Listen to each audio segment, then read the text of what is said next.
السلام عليكم متابعيني الغاليين، نتمنى الله تكونوا بخير وعلى خير وتكونوا في احسن الظروف. هنا بسم الله على بركة الله. شارك معكم زعلوك. هنا درنا 3 مطيشات كبار، معلقة ديال مطيشات الحاق،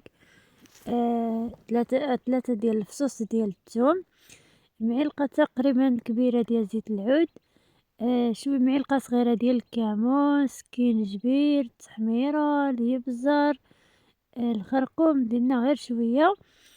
ومن بعد خلينا هادشي مليحه طبيعه الحال، وخلينا هاد المطيشه ديالنا حتى تشحرت مزيان كيما هكا، كيما كتشوفوا معنا هاد اللون الرائع. وكيجي زعلوك ديالنا يا سلام يا سلام. وصافي هنايا من بعد ما قطعنا الفلافل، عندنا هنا فلفله حمراء وفلفله خضراء وفلفلات حارين، يعني 3.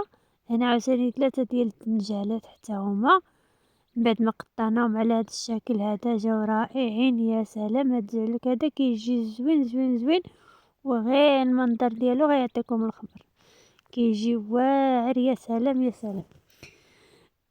صافي هنا راه كنوريكم هاد الفيديو غيكون خفيف وظريف.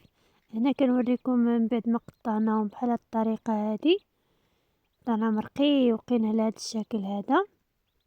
وهنايا صافي راه يخليهم يتشحروا مزيان. بعد بغيتو تزيدوا ليه شويه ديال الزيت، كاين اللي كيدير ليه حامض مسير، واللي ما عندوش حامض مسير كيعصر عليه شي نص حامضه بحال هكا، كيجي واحد لوبو واعر ما شاء الله.